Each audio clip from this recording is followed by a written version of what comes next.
Driver ने boat का engine start किया कि तभी एक आग का गोला सनसनाता आया और उसके माथे पर धंस गया और वह उल्टा पानी में लुढ़क गया। आश्चर्य से आंखें बाहर निकल आई जब सबने गोली की दिशा में देखा। अविराज अपनी बोट पर पिस्टल ताने खड़ा था। अगली गोली रुद्र प्रताप के बाजू में धंस गई और वह धक्के से पीछे पलट गया। खुराना साहब, अविराज को देख जहां आहाना की मरती आशाओं को जैसे नवजीवन मिला, मुरझाया चेहरा खिल उठा। खुशी आंखों से आंसू छलक पड़ी। वहीं रुद्र प्रताप को साक्षात मौत सामने नजर आ रही थी। अविराज की दूसरी गोली उसको छलनी करती कि वह नीचे पड़ी पिस्टल उठा आहाना को ढाल बना लेता है। ये तुम्हारी मौत है, कितना ही छिप लो बच नहीं सकती। होठों पर तंजमयी हंसी आ गई, पर रुद्र प्रताप के इस कायरतापूर्ण कार्य पर अभिराज एक क्षण को सकते में आ गया। अब वह उस पर डायरेक्ट निशाना नहीं बना रहा था, पर उसके बाकी लोग निशाना बना जरूर हटा दिए ताकि वे उसकी मदद कर नाव आगे न बढ़ा पाएं। रुद्र प्रताप ने खुद ही इंजन स्टार्ट कर वहाँ से भागना चाहता था, पर यह इतना आसान नहीं था। अभिराज ने अपनी बोट उसकी बोट के चारों ओर घुमानी शुरू कर दी ताकि वह आगे बढ़ने में सफल न हो सके। उसने बंदूक की नोक आहाना की कनपट्टी पर दबा दी। होठों पर कुटिल मुस्कान थी। खुराना, मुझे जाने दे, ये मेरा और आहाना के बीच का मामला है। तू बेकार में बेगानी शादी में अब्दुल्ला दीवाना बना हुआ है। आधा विवाह पहले कर चुका हूँ, आधा यहाँ से निकलने की बात करूँगा। निकल सामने से, वरना इसकी खोपड़ी में गोली उतारते जरा नहीं झिझकूँगा। यूँ अगर उसको खरोच भी आई तो तेरे टुकड़े टुकड़े कर मछलियों का चारा बना दूँगा। हाँ, जिसको चारा बनाना था वो तो बन चुका है। रुद्र प्रताप ना आज तक किसी के हाथ आया ना जाएगा। मैं खुद भी निकलूँगा और इसे भी ले जाऊँगा। तू सिर्फ देखने के सिवा कुछ नहीं कर पाएगा। बिना मेरी इजाज़त के तू यहाँ से नहीं जा सकता। ये तेरा मुंबई नहीं है। या तो सामने से हट या फिर मैं तेरी लाश के ऊपर से गुजर कर जाऊँगा, पर जाऊँगा ज़रूर। उसने उस आहाना को ढाल बना लिया कि अभिराज बेबस सा हो गया। वह उसे बातों में उलझाने लगा ताकि वह उसे नुकसान न पहुंचाए। मुंबई में तुझे अंडरग्राउंड होने मजबूर किया और अब हमेशा के लिए समंदर में दफन कर दूंगा। तू अभी मुझे अच्छे से जानता नहीं है। रुद्र प्रताप बोट आगे बढ़ानी चाहिए तो उसके इंजन को निशाना बनाया। वह तरकीब कारगर रही। वह रुकने मजबूर हो गया, पर रुद्र प्रताप झुकने तैयार नहीं था, बराबर फायरिंग कर रहा था। ऐसे ही अधिक देर रहा तो भूमिक प्राण गंवा देगा, वह सोच आहाना ने जोर का प्रहार रुद्र प्रताप के पैर पर किया कि वह संभल नहीं पाया और लड़खड़ा गया। अब वो झटके से पीछे हट गई। मौके के इंतजार में बैठे अभिराज की पिस्टल से गोली तीर से निकली और उसके कमर में धंस गई कि वह झटके से बोट से नीचे गिरा। बंदूक हाथ से फिसल गई जिसे आहाना ने वह लपक लिया और उस पर तान दी। वह पत्ते सी काँप रही थी, डर से नहीं, गुस्से व बदले की आग से। उसके अपने भाई का चेहरा उसकी आंखों के सामने घूम रहा था, जो इसके कारण मारा गया है। माँ का चेहरा जो बिना इलाज बीमारी व दुख के कारण स्वर्ग सिधार गई। अपने पुराने दिन को जो भटकती गुजरे कि ट्रैगर पर अंगुरी जम गई। ये क्या कर रही हो? बंदूक नीचे कर। उसके इरादे भाप रुद्र प्रताप बोला, तेरी गुनाहों की सज़ा मैं तुझे अपने हाथों से दूंगी। तूने मेरे भाई को मारा। उसकी अंगुलियां ट्रिगर पर थी। आहाना, मैंने नहीं मारा उसे। नहीं, नहीं मारा तूने। उसका चेहरा विकराल हो गया। माफ़ कर दे मुझे। तेरे जैसे राक्षस के गुनाहों की सिर्फ सज़ा है। तूने मेरे भाई को मारा। गोली उसके सीने में चुभ गई। मेरी जिंदगी की खुशियाँ छीन कर उसमें कांटे बो दिए। अगली गोली पेट में धंसी। मुझे घर से बेघर कर दर दर भटकने मजबूर किया।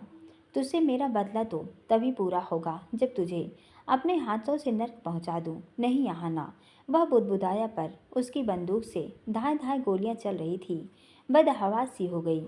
गोलियां खत्म हो गई, पर खाली बंदूक की ट्रिगर दबाई जा रही थी। जब शांत नहीं हुई तो अविराज उसी बोट में कूद गया। बस आहाना, वो मर चुका है। उसने उसका हाथ पकड़ झिंझोड़ा तो होश में आई। देखा उसकी गर्दन एक तरफ लुढ़की हुई थी। घृणा से उस पर बंदूक दे मारी। मार दिया मैंने इसे, इसके गुनाहों की सज़ा दे दी, ये इसी लायक था। उसका शरीर पसीना पसीना हो रहा था। आहाना शांत हो जाओ, अविराज उसे शांत कर रहा था पर नहीं हो रही थी। तो दोनों बाजू पकड़ खुद से सटा लिया और वह फफड़ पड़ी। आप आ गए? हाँ आ गया। वह दोनों बाजू उसकी कमर में बांधती है तो वह भी उसे आलिंगन में भर लेता है। थोड़ा लेट आया पर आया हूँ। वह दोनों बाहों के घेरे में कसता है। वह सब कुछ भूलती कि उसे भूमिक का ध्यान आया कि उससे झटके से अलग हो गई। भूमिक जी। कहाँ है भूमिक? उसके कहने के बाद उसे भी ध्यान आया भूमिक नहीं दिख रहा। वहाँ पानी में फेंक दिया। उसने उंगली से उस तरफ इशारा किया। क्या? अविराज ने सुना तो सुन्न हो गया। बिना समय गंवाए तुरंत ही छलांग लगा पानी में उतर गया। पर भूमिक का कुछ पता नहीं चल रहा था। वह बेहद घबरा गया है। थोड़ी थोड़ी देर बाद पानी से बाहर आ जाता। कहाँ फेंका था? वह पानी से बाहर निकल पहुँचता है। उधर ही पर उसकी कमर पर पत्थर भी बंधा है ताकि वो डूब जाए। यह सुनकर उसके होश पागता हो गए। पत्थर के साथ तो अब वह सीधा तलहटी में जाकर ठहरेगा। उसने आहाना की बधाई जगह पर नीचे की ओर डुबकी लगाई। थोड़ी देर बाद उसे गहरे उतरने पर उसे भूमिक दिखा। पत्थर से बंधा बेहोश था। काफ़ी देर पानी में रहने के कारण सांस नहीं ले पा रहा था। फेफड़े फटने को हो गए तो वापस तल पर आ गया। उसे खाली आया देख आहाना हताहस हो रोने लगी। अगर भूमिक को कुछ हो गया तो? अगले पल वह दोबारा पानी में उतरा तो सीधा उस जगह पहुंचा जहां भूमिक रस्सी से बंधा झूल रहा था। फटाफट उसकी कमर से रस्सी खोली और उसका हाथ पकड़े ऊपर आ गया। उसके साथ भूमिक को देख आहाना का करार भी लौट आया। आंखों में चमक आ गई। वह उसे लिए किनारे पर आ गया और उसे कमर के बल नीचे लिटा दिया। भूमिक आंखें खोल भूमिक। उसने उसे झिंझोड़ा पर वह नीम बेहोश में था। दोनों हाथों से उसका पेट दबा पानी निकालने लगा। आहाना ने उसकी नब्ज टटोली। बहुत धीमी थी पर चल रही थी। वह जिंदा था। ये जिंदा है। भूमिक आंखें खोल भूमिक आंखें खोल। अविराज रुआसा हो गया था। भूमिक आंखें खोल। वह जिस तरह उससे अपनापन दिखा रहा था आहाना हैरान थी। उन दोनों में दुश्मनी है। अविराज को भूमिक बिल्कुल पसंद नहीं। उसके नाम पर भड़क जाता है और भूमिक तो उसके नाम से ही नफरत करता है। पर अभी तो ऐसा कुछ नहीं लग रहा। बल्कि भूमिक को इस हाल में देख अविराज बुरी तरह बौखलाया हुआ था। काफ़ी मात्रा में पानी पेट में भर गया था जो निकल भी गया।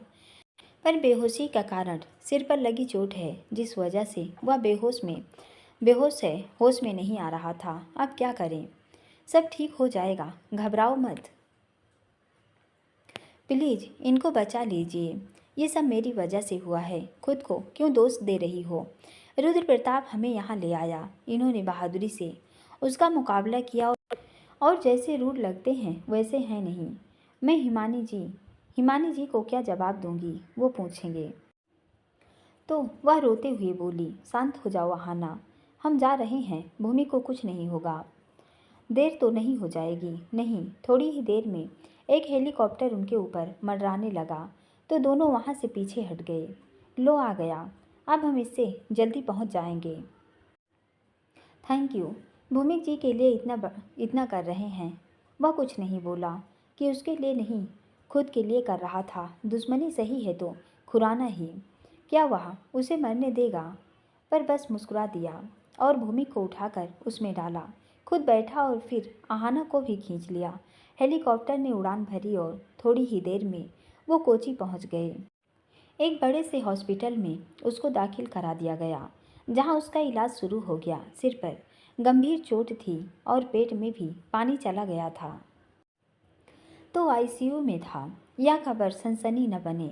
हॉस्पिटल को विशेष हिदायत दे दी गई थी किसी को पता न चले कि यहाँ कौन एडमिट है। आहाना और अभिराज बाहर बैठकर उसके होश में आने का इंतजार करने लगे।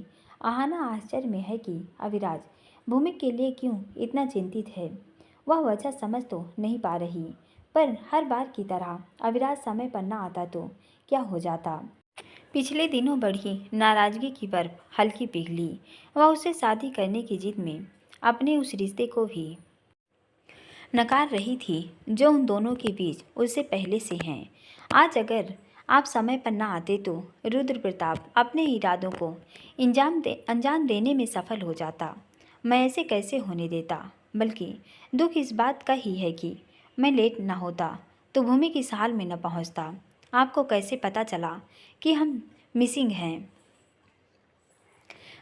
परसों रात तुम्हें कॉल कर रहा था पर लग नहीं रहा था। मॉर्निंग में ट्राई किया तब भी स्विच ऑफ आ रहा था। मन में स्ट्रॉन्ग वाली फीलिंग आ रही थी कि कुछ गड़बड़ है। मैंने डायरेक्टर भूमिक के दोनों को कांटेक्ट करना चाहा, नहीं हुआ तो दोपहर आते आते मुझसे वहाँ टिकना मुश्किल हो गया तो यहाँ आने के लिए सबसे पहली फ़्लाइट पकड़ी। यहाँ से अलेपी पहुँचते शाम हो गई। वहाँ जाकर देखा न डायरेक्टर था न तुम दोनों।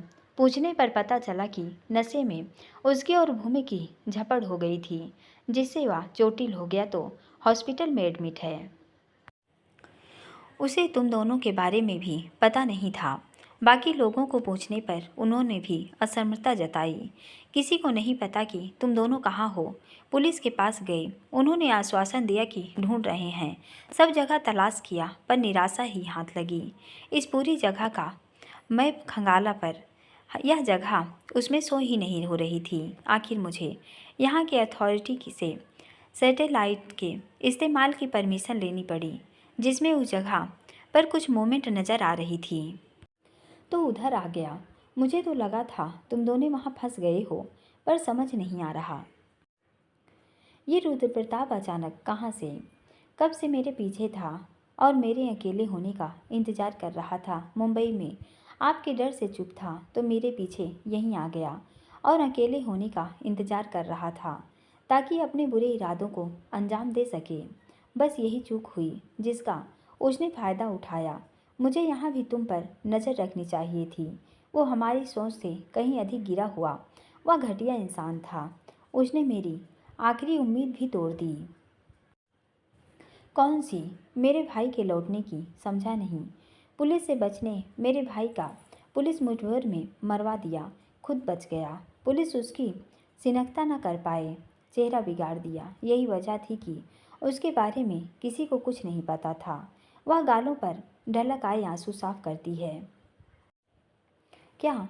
सुनकर वह भी चौंक पड़ा। हाँ, जिसे ढूंढने मैं मुंबई आई थी वो तो उससे पहले ही मर चुका था। कहकर वह फूट फूट कर रोने लगी। यह सब सुन अविराज भी हैरान था और उसके दुख में दुखी भी।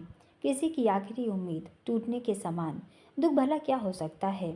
इंसान जरा जरा टूट जाता है जिसका अंदाज़ा कोई अन्य कभी नहीं लगा सकता। पर वह उसे ढांढस बंधाता है। चुप हो जाओ आहाना। वह अपनी बाजुएं उसके इर्द गिर्द लपेटता है तो वह सुबकने लगी। उसको उसके किए की सज़ा मिल चुकी है, तुम्हारे ही हाथों। पर मेरी आखिरी उम्मीद तो टूट गई ना। हल्की ही सही पर मन में एक कोने में भाई के मिलने की आस थी जो अब नहीं रही। वह अंतहीन तलाश की मंजिल भी निराशा ही होती। सच तो स्वीकारो और खुद को संभालो। आज मैं सच में खुद को अनाथ महसूस कर रही हूँ, कहती वह फूट फूट कर रोने लगी। जो हुआ बहुत बुरा हुआ, इसको एक्सेप्ट करो बिकॉज हम उसे बदल नहीं सकते और मेरे होते खुद को अकेली नहीं कहोगी। मैं हर समय तुम्हारे साथ हूँ। रही बात आज की तो ये सोचो बहुत कुछ बुरा हो सकता था जो होने से बच गया। समय पर न पहुँचता तो भूमिक अपने प्राण गंवा देता और रुद्र प्रताप तुम्हें हमेशा के लिए दूर ले जाता। तो सोचो मेरा क्या होता, आपका क्या होना था। आप अपने रूल्स निभाइए ना। मुझे ताना दे रही हो। हाँ, ये मौका तुम कभी नहीं छोड़ती हो। वह मुस्कुरा दिया। पर आज नाराज़गी थोड़ी कम है। आपने अपनी दुश्मनी भुला भूमिक जी को बचाया। Thank you.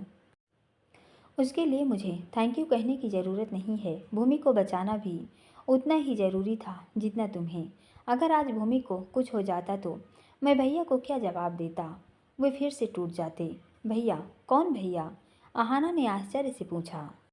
तो अभिराज एक पल को हड़बड़ाया। उसने आज से पहले कभी आहाना को नहीं बताया कि भूमिक उसका भतीजा और हिमानी उसकी भाभी है। बुरा तो उसे लगेगा सोचकर वह चुप हो गया। आहाना उससे पहले ही नाराज चल रही है, कहीं बातों को गलत तरीके से न ले। बताइए, चुप क्यों हैं? उसके चुप रहने से आहाना ने दोहराया तो लगा बिना बताए नहीं चलेगा। वो भूमिक वह बताने वाला था कि तभी आवाज़ कान में पड़ी और उस तरफ देखने लगे। खुराना साहब, पेशेंट को होश आ गया है, नर्स की इस आवाज़ ने चौंका दिया। दोनों उस तरफ देखने लगे। होश आ गया? जी। हम मिल सकते हैं? जी, आप मिल सकते हैं। नर्स के कहने पर दोनों उठ खड़े हुए। आहाना तो सब भूला एकदम से उठी और जल्दी जल्दी डग भरती उस रूम में आ गई जहाँ भूमि को शिफ्ट किया गया था। सिर व पैर में पट्टी बंधी थी। सिर में चोट थी पर यह गनीमत थी कि चोट का असर मस्तिष्क पर नहीं हुआ, न सिर की हड्डियों में फ्रैक्चर था। गोली भी शरीर से सर्जरी से निकाल दी गई है तो खतरे से बाहर है। धीरे धीरे चलती उसके करीब ही आ गई। आंखें बंद थी। आज से पहले जब भी भूमि को देखती एक डर मन में उत्पन्न होता, पर उसे सही सलामत देख इतनी खुशी होगी उसने कभी सोचा नहीं था। भूमिक जी, उसने धीमे से पुकारा तो उसने आंखें खोल दी। चेहरे पर सौम्यता थी जो आहाना को देख मुस्कान में बदल गई। आप ठीक तो हैं? उसने पूछा। हाँ, उसने गर्दन हिलाई। और तुम? मैं तो ठीक हूँ, पर भगवान का लाख लाख शुक्र है कि आप ठीक हो गए। मैं बहुत डर गई थी। वह उसके पास ही स्टूल खींच कर बैठ गई। हम जीवित हैं, मैं भी आश्चर्य में हूँ, पर हम यहाँ कैसे आए? किसने बचाया हमें? प्रश्न सूचक नजरें उस पर टिक गई।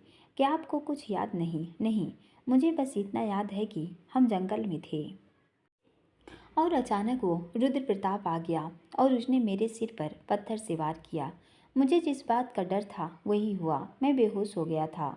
उसके बाद क्या हुआ सब बताओ, मैं जानना चाहता हूँ। उसके बाद उस दुष्ट ने अपनी आपकी कमर में पत्थर बांधकर समुद्र में फेंक दिया ताकि आप जीवित न बचें। क्या? हाँ, और मुझे अपने साथ ले जा रहा था। क्या? हाँ। फिर कैसे बचे हम? क्या ये तुमने किया या कोई मदद आई? यह सब तो एक ही इंसान कर सकते हैं। कौन? खुराना साहब, मैं न कहती तो वो जरूर आएंगे। यह सब उनकी वजह से हुआ। वही सही समय पर आ गए, नहीं तो अनर्थ हो जाता। भूमिक ने सुना तो सुन्न हो गया। उसे यह बिल्कुल बर्दाश्त नहीं था। नजर दरवाजे से अंदर आ रहे अभिराज पर पड़ी। इनकी वजह से ही उस दुष्ट और उसके साथियों को सजा मिली। अपनी जान पर खेलकर आपको समंदर से बाहर निकाला। आहाना के चेहरे पर कृतज्ञता के भाव थे। ये सच नहीं हो सकता। भूमि के चेहरे पर आश्चर्य फैल हुआ था।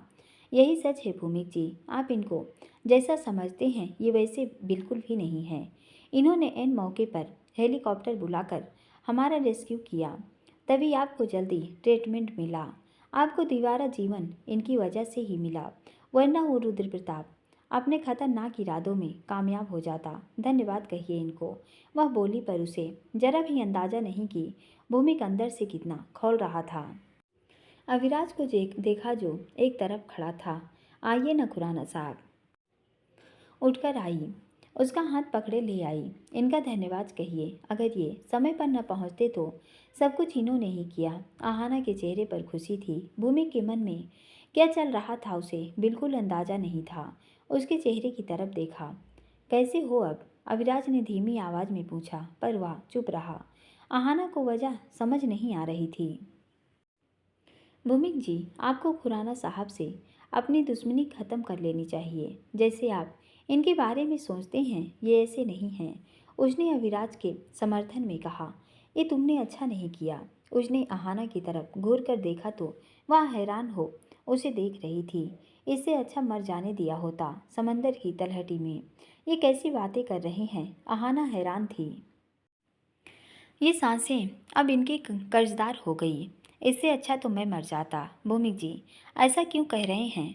आपको कुछ हो जाता तो मैं खुद की नज़रों में दोषी हो जाती। हिमानी जी का सोचिए, उनका आपके सिवाय कोई नहीं। मैं उनकी दोषी हो जाती। खुराना साहब से आपकी जो भी दुश्मनी हो, पर ये भगवान की तरह हमारे मददगार बनकर आए हैं। तुम इनका असली रूप नहीं जानती, न इनके मंसूबे ये जानबूझ कर आए ताकि मुझे अपने एहसान तले दबा सके, पर ये कभी नहीं होगा। जाओ यहाँ से। भूमि, क्या है ये सब? अब अविराज भी बौखला गया। भूमिक जी, आपको इतना गुस्सा नहीं करना चाहिए। आहाना ने उसे शांत करना चाहा। चुप। उसने होठों पर उंगली रखी। भूमिक, तुम आहाना से इस तरह बात नहीं कर सकते। मैं बर्दाश्त नहीं करूँगा। अविराज को उसका आहाना को यूँ गुस्सा करना अच्छा नहीं लगा। मैं इसके साथ जैसी मर्जी बात करूँ। आप कौन होते हैं कुछ बोलने वाले? अभी के अभी यहाँ से बाहर निकलो। मुझे आप यहाँ एक पल भी बर्दाश्त नहीं।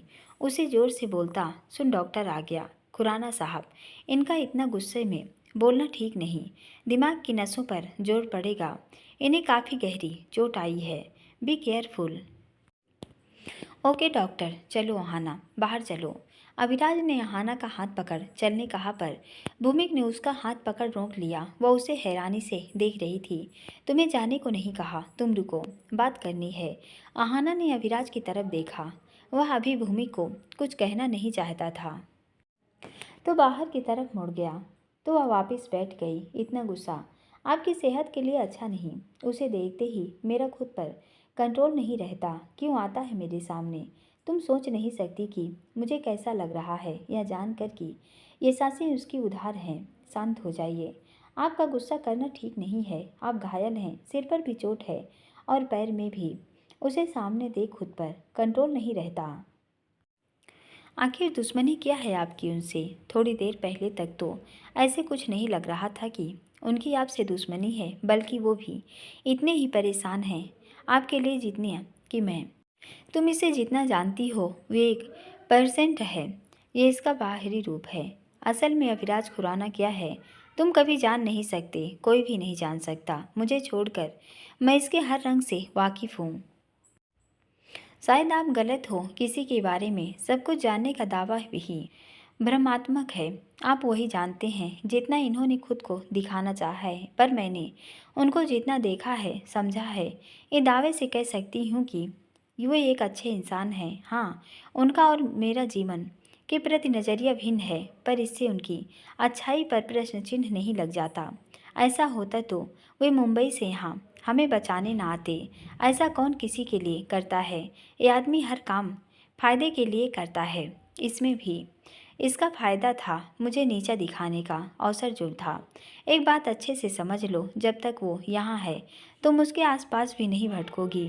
आप शांत हो जाइए। इतने में डॉक्टर आया। भूमिक जी, आप इतना मत बोलिए, ये आपके लिए ठीक नहीं है। मैम, आप भी बाहर चलिए। उसने बाहर जाने को कहा तो आहाना धीमे कदमों से बाहर आ गई। देखा तो अभिराज बेंच पर बैठा, पैर के ऊपर पैर रखे गंभीर मुद्रा में बैठा था। भूमि के व्यवहार से शायद दुखी हो। आखिर इन दोनों की दुश्मनी वजह क्या है? भूमिक जहाँ इनसे नफरत करता है अपेक्षाकृत इनके मन भी उनके लिए सॉफ्ट कॉर्नर है।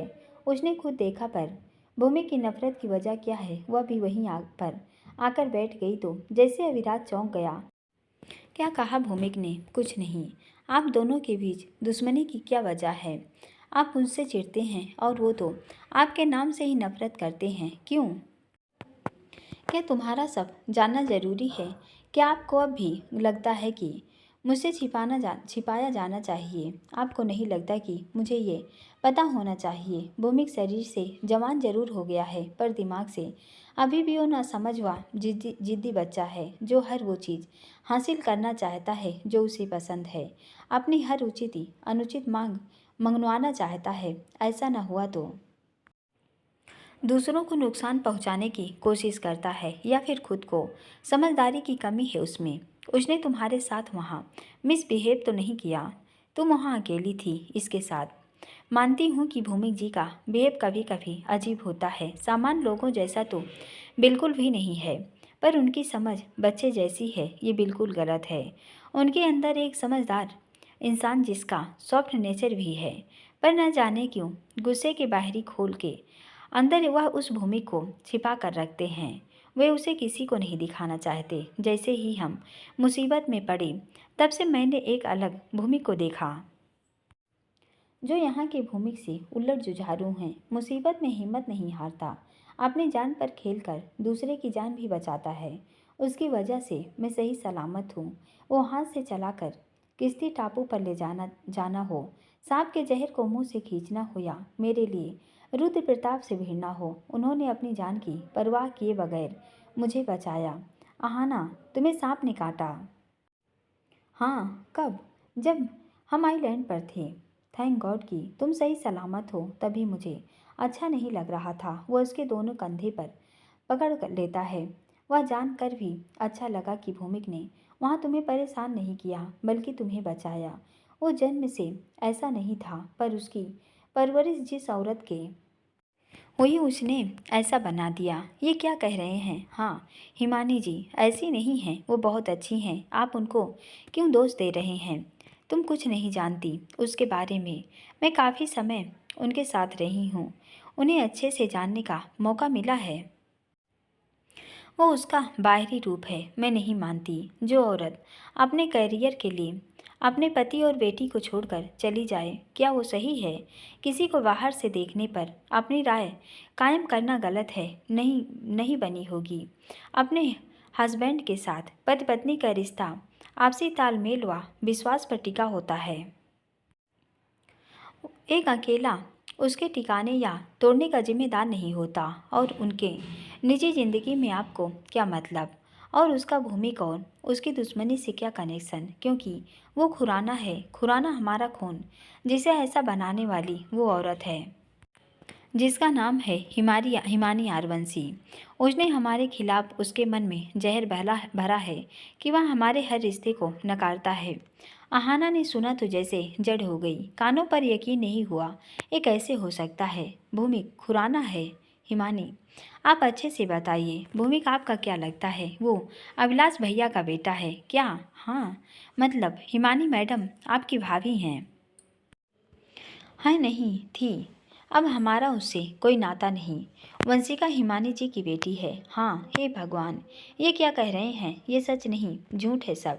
भूमिक जी, वंशिका हिमानी मैम, आप सब एक ही फैमिली हो? हाँ। इतना बड़ा मजाक मेरे साथ आपने कभी मुझे बताने की जहमत नहीं उठाई। कभी मौका नहीं मिला। मौका? अरे कब मौका नहीं था आपके पास? पर आपने कभी नहीं बताया। आप भूमिक जी के चाचा हैं, वंशिका आपकी भतीजी है, सब आप लोग खुराना हो। और मैं अब तक अंधेरे में थी। हे भगवान, इतना बड़ा राज छुपाया मुझसे। आहाना की हैरानी चरम पर थी। आहाना, आप बात समझो। उसने उसका हाथ पकड़ लिया। आहाना, शांत हो जाओ, बिल्कुल शांत।